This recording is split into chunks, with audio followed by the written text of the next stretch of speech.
Welcome back to the Front Porch. You know, this is the time of year going into all of our seasons when I like to get a hold of the executive director of the Lexington Tourism Authority, Robin Bivens, and ask her the tough questions because she always gives us good news. Now, Robin, we just got past the barbecue festival, and we probably set records this year with the barbecue festival. A lot of people ask that live here, what does the barbecue festival mean to me? And you got some numbers to tell them. Absolutely. Thank you, Willie. The barbecue festival is really a big deal for the residents of Lexington, and I think sometimes we tend to forget that. So I want to give you some economic impact numbers, just let you know what it means to our community. We estimate from an equation that we use from the North Carolina Division of Tourism to evaluate the number of visitors that come into the barbecue festival, we actually base our numbers on hotel night stays.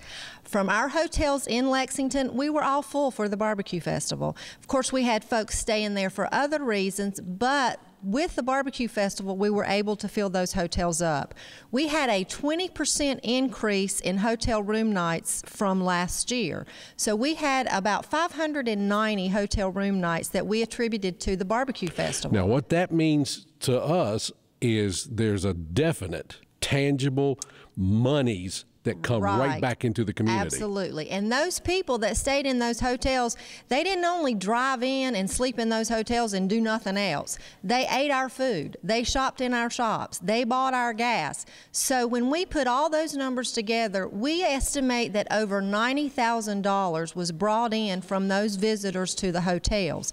Now, that's just the people that stayed overnight. And I don't know about you, but $90,000 sounds pretty significant to me. That's $90,000 we didn't have. Absolutely.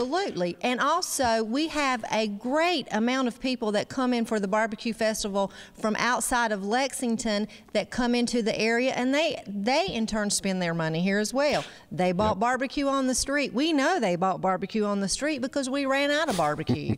You know, ask our shop vendors uptown, did people come in their door? The candy factory, I was going to go in there on Saturday afternoon just to check to see how they were doing. Well, I didn't need to because I couldn't get in the door because of all the people there. I talked to Jeannie this morning about that. She said they did about a week and a half's business on that day. That's pretty significant for us. So we have a lot here in Lexington to be gracious to the barbecue festival organizer for the barbecue festival. All right, and don't forget all the folks that came in on the train. A lot of folks around the area don't realize how many people are riding the train to Lexington for the barbecue festival. That's a lot of people that stayed with us all day. Absolutely. William Deal estimated about 300 people came in on the train. They had, instead of just the morning route that came in at 8 a.m., they had an afternoon train that came in. So one from Charlotte, one from Raleigh. So we got the added benefit of the afternoon. And I know, you know, that's a good day for people to come in on the train. And I actually talked to a lady in the visitor center, talking to her on the phone while she was booking her trip on the train. Wow. So, you know, we bring people in that way. I rode back and forth on the trolley from Childress Vineyards into town. It amazed me at the number of people that had never been to the barbecue festival. After 27 years, and you think averaging 150,000 people a year, you think surely everybody that wants to come has come. They have not. There's still people out there to come. I met a couple in the square of Main Street just before the opening ceremonies. They came from Canada to the barbecue festival.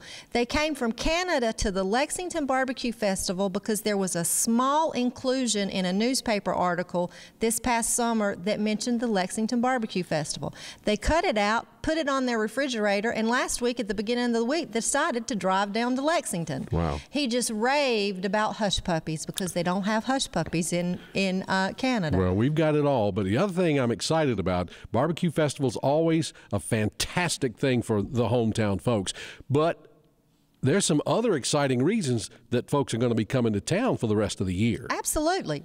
There's always something going on.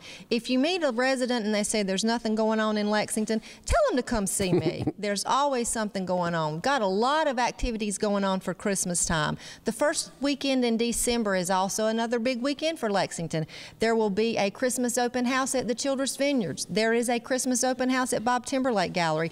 Uptown Lexington, in just a few weeks, they're going to be lighting the trees. They're going to have a Christmas open house in Uptown Lexington, the Charity League, the Holiday House. All of these things are going on here in town. The Civic Center, the facility that we're located in now, there's something going on here. There are lots of things going on in Lexington. We can give you something to do if you don't have anything to do and you think nothing's going on. What it appears is that we have such a good time all the time in Davidson County and Lexington that other folks from other communities enjoy coming and sharing it with us. Absolutely, that's right. And we want them to continue to come and share these good times with us. All right, Robin, if somebody says, well, you know what, maybe I should call the LTA, the Lexington Tourism Authority, and find out what's going on, you don't mind at all. Absolutely. Tell them how to get a hold of you and the websites. Our website is www.visitlexingtonnc.com, and it's a brand new website. We're real excited about that. We have a lot of things on there that we haven't been able to offer before. Our phone number is area code 336-236-4218. All right, Robin, will you come back and update us a little later on in the year? Absolutely. Okay, keep watching. We'll be right back with the Bluebird of Happiness from Dempsey Essig.